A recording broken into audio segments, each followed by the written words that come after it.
بسم اللہ الرحمن الرحیم۔ میرا نام محمد عمر ہے۔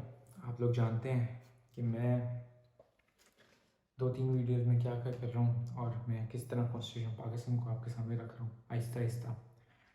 ایک طویل عرصہ بریک کی وجہ یہ بھی ہے کہ میں ذرا مصروف ہو گیا تھا اپنی پڑھائی میں، تو اس وجہ سے آج میں اپنا کوئی سفر آغاز کرتا ہوں دوبارہ سے۔ آج کی میری ویڈیو جو ہے وہ ہے ایجوکیشن کے بارے میں۔ پاکستان کا تعلیمی نظام ہے وہ کہاں پر سٹینڈ کرتا ہے، کہاں پر فال کرتا ہے۔ پاکستان کے آئین میں ہمیں جو ہے رائٹ آف ایجوکیشن دیا گیا ہے، مطلب یہ کہ ہمارے پاس پورا کھلا اختیار ہے کہ ہم جہاں چاہیں ایجوکیشن حاصل کر سکتے ہیں، ہم پہ کوئی رکاوٹ نہیں ہے۔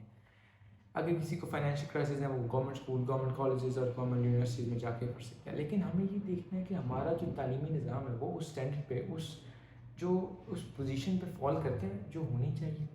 سب سے پہلے کی بات یہ ہے کہ سوئٹزرلینڈ نہیں بولا، اس کی جو ٹوٹل آبادی ہے اس سے زیادہ پاکستان، اس سے بلکہ دگنا پاکستان کے پاس گریجویٹ ہے۔ اس سے دگنا گریجویٹ ہونے کی صورت میں کیا ہمارے پاس اتنے ریسورسز ہیں، اتنے وسائل ہیں کہ ہم ان کو نوکریاں پرووائڈ کریں؟ نہیں ہے۔ تقریباً 40% سے زیادہ آبادی پاکستان کی بے روزگار ہے۔ وہ کوئی باہر چلا جاتا ہے، کوئی جو ہے کلرک اور یہ چھوٹے موٹے کام کر کے جو اپنی زندگی بسر کر رہا۔ اگر ہمیں پاکستان کی تعلیمی نظام کو سمجھنا ہوگا کہ یہ کیسے آغاز کیا ہوا ہے اس کا، تو ہمیں تھوڑا سا اس کو بیکورڈ پہ جانا پڑے گا۔ ایسٹ انڈیا کمپنی جب قائم کی گئی تو سب سے بڑے 2 چیلنجز تھے۔ پہلا یہ کہ ان کے ساتھ رابطہ کیسے قائم کیا جائے، اور دوسرا یہ کہ انہیں کارکنوں اور کلرک کی ضرورت تھی۔ اس کے لیے تھامسن نے 1835 میں ایک ایجوکیشن ایکٹ پاس کیا جن سے ان کے دونوں مقاصد پورے ہو گئے۔ اس ایکٹ میں یہ تھا کہ آپ کو ایسے لوگ چاہیے جو صرف آپ کی بات سنیں، ان کے اندر تحقیق، ان کے اندر رجحان نہ پیدا ہو کہ وہ کوئی اور کریٹیوٹی کریٹ کر سکے۔ اس لیے انہوں نے ہندوستان اس وقت کے ایجوکیشن سسٹم کو اس طرح ڈیزائن کیا کہ لوگوں کو نوکری کی طرف دھکیلا جائے، کیونکہ الٹیمیٹ وہ ہمارا نقصان چاہتے تھے، اپنا فائدہ چاہتے تھے، اور انہوں نے ویسے ہی کیا۔ اور آج تقریباً 150 سال بعد ہمارا وہی نظام چلتا آ رہا ہے۔ تقریباً 368 پی این کی نوکری کے لیے، سرکاری پی این کی نوکری کے لیے 1 لاکھ سے زیادہ گریجویٹ نے اپلائی کیا۔ آپ یقین کریں گے، ایک پی این، لوگوں سے پوچھا کہ جی آپ نے کیوں اس طرح کیا، تو انہوں نے کہا جی یہ نوکری سیکیور ہوتی ہے، مطلب گورنمنٹ جاب سیکیور ہوتی ہے، اس پہ نوکری چھن جانے کا خطرہ نہیں ہوتا، لوگ کام کریں نہ کریں کوئی پوچھنے والا نہیں ہے۔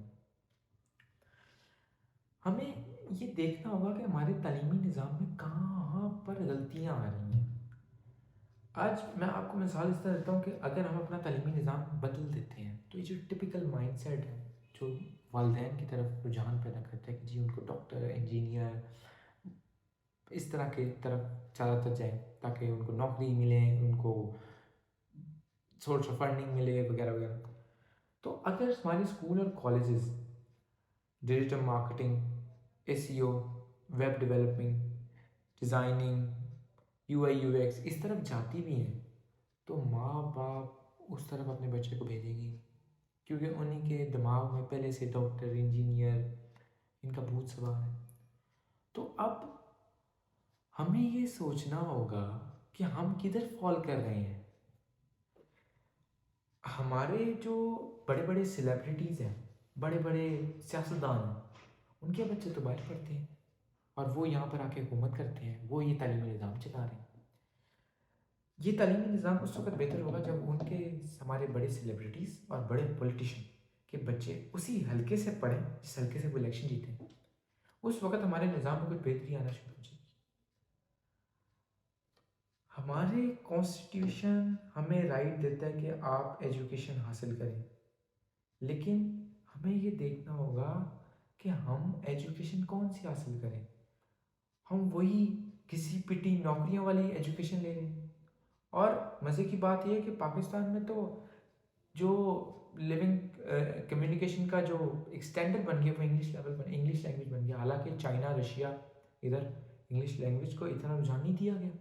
اتنا ان پہ یہ نہیں کیا گیا کہ جی ان کو انا کا حوصلہ بنا دیا جائے کہ اگر آپ کی انگلش کمزور ہے تو آپ کا کمیونیکیشن اسکل ہی نہیں، you have don't communication skills. Why? کیونکہ ہم نے بچے کے دماغوں میں یہ بھر دیے.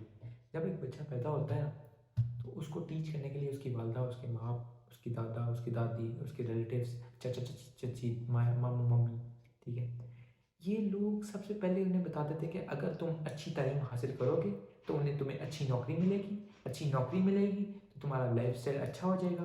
لیکن کوئی یہ نہیں پتا کہ جس وقت وہ نوکری تم سے چاہے گی تو تم اسی لیول پہ آ جاؤ گے جس لیول پہ تم نے اسٹارٹ کیا تھا. تو سب سے پہلے ہمیں یہ ٹپیکل مائنڈ سیٹ کو ختم کرنا پڑے گا. اور میں بات کر رہا تھا انگلش لینگویج کی. دیکھیں، ایک بچہ جب اسکول میں داخل ہوتا ہے نا تو اسے سب سے پہلے کنڈر گارڈن میں انگلش ABC سکھائی جاتی ہے، اور 12 سال سیکنڈ ایئر تک وہ انگلش کی تعلیم حاصل کرتا ہے، لیکن اس کو انگلش بولنی نہیں آتی. 4 لوگوں کے درمیان انگلش نہیں بول سکتا. اگر اسی بچے کو 5 مہینے کے لیے آپ کسی انگلش کی کلاس میں ڈالیں تو وہ اس کا ماحول سے انٹریکٹ ہو کے انگلش سیکھ جائے گا. کیوں ایسا ہوتا ہے؟ آپ نے اس پہ کبھی فوکس ہی نہیں کیا. اگر میں A² + B² + 2AB کہتا ہوں تو مجھے اس کا ریئل لائف میں کوئی مقصد نہیں آتا. نہ کوئی مجھے ٹیچر اس کا مقصد بتا سکتا ہے، نہ کوئی پرنسپل بتا سکتا ہے، نہ کسی طلبا کو پتا ہوگا. ہاں، اگر میں اس کو 2AB کی جگہ 3B پڑھ دوں تو 4 لوگ مجھ پہ کہیں گے او اس کا تو پتہ ہی کچھ نہیں. یہ جو ہمارا مائنڈ سیٹ بنا دیا گیا ہے کہ آپ نے رٹے مارنے ہیں، ہمارا دماغ اس کو کنسیڈر کر ہی نہیں سکتا.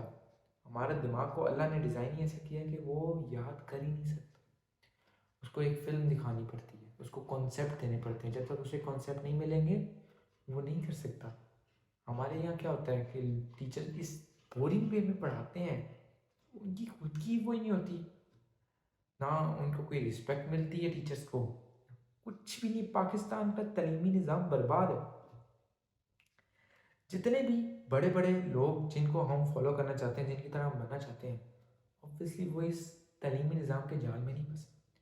میں کچھ کے نام لینا چاہوں گا. بابر اعظم، وراٹ کوہلی، یہ کون ہے؟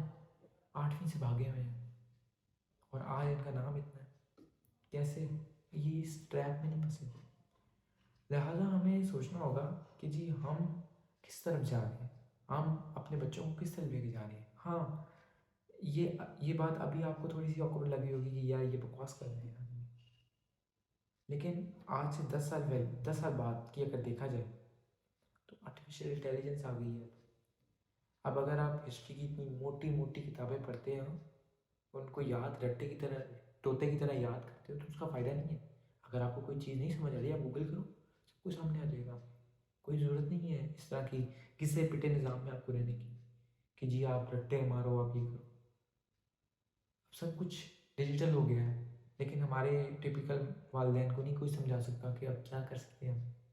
تو لہٰذا ہمیں یہ بات سمجھنی چاہیے کہ ہاں اگلے 5 سال تک تو یہ کہیں فال کرتا ہے، لیکن اگلے 10 سال تک بہت مشکل ہے. آج کل کی ڈیٹ میں تو 5 سال پرانا iOS جو ہے نا وہ بھی پرانا سمجھا جاتا ہے، اور ہم یہ ایکٹ 1835 کے تعلیمی نظام پہ چل رہے ہیں. تو میری یہ گزارش ہوگی تمام طلبہ طالبات سے اور ان کے والدین جو مجھے دیکھ رہے ہیں، اپنا معیار چینج کریں، اسکل کی طرف لے کے جائیں لوگوں کو، اپنے بچوں کو اسکل سکھائیں. بے شک میں مانتا ہوں کہ آج کے دور میں تعلیم ایک اسٹیٹس سمبل بن گیا کہ کسی پر تعلیم نہیں ہے تو ہاں تعلیم حاصل کریں، وہ آپ کو ایتھکس سکھاتی ہے. لیکن ہاں اپنے بچے کو اسکل لازمی سکھائیں. کوئی نہ کوئی اسکل اس کے پاس ہونا چاہیے جو اس کی فردر اگر کوئی بھی سرکمسٹانسز آئے تو اس کے پاس ایک سیف سائڈ ہو. ٹھیک ہے، تو لہٰذا میں گزارش کروں گا تمام پیرنٹس سے اور اساتذہ کرام سے کہ وہ پڑھائیں لیکن ساتھ ساتھ ان کی اسکل پہ فوکس کریں تاکہ ہمارا پاکستان ترقی کر سکے. ہمارا یہ الٹیمیٹ مقصد ایک ہی ہے. میرا یہاں پر بیٹھنے کا مقصد صرف ایک ہے کہ پاکستان کو ترقی کروا سکوں. کیسے ترقی کروا سکوں گا؟ جب میرا ملک کا ہر بچہ اس پوزیشن میں ہوگا کہ وہ اپنے ملک کے ساتھ وفاداری کے ساتھ اور فرما برداری کے ساتھ کام کر سکے اور اس کے لیے ریونیو جنریٹ کر سکے. ہمیں اس رٹے طوطے کی کوئی ضرورت نہیں ہے جو یہاں پر نوکری ڈھونڈتا رہتا ہے اور نوکری نہیں ملتی تو باہر چلا جاتا ہے اور وہاں پر جا کے کسی پیون کی نوکری کر رہا ہوتا ہے یا ٹیکسی ڈرائیونگ کر رہا ہوتا ہے اور پھر یہاں پہ پیسے بھیج رہا ہوتا ہے. کیا فائدہ ہے اسی نوکری کا, کیا فائدہ ہے اسے تعلیم کا؟ انسان اپنی زندگی کے 25% اس تعلیمی نظام کو دے دیتا ہے تو کیا ملتا ہے؟ شکریہ.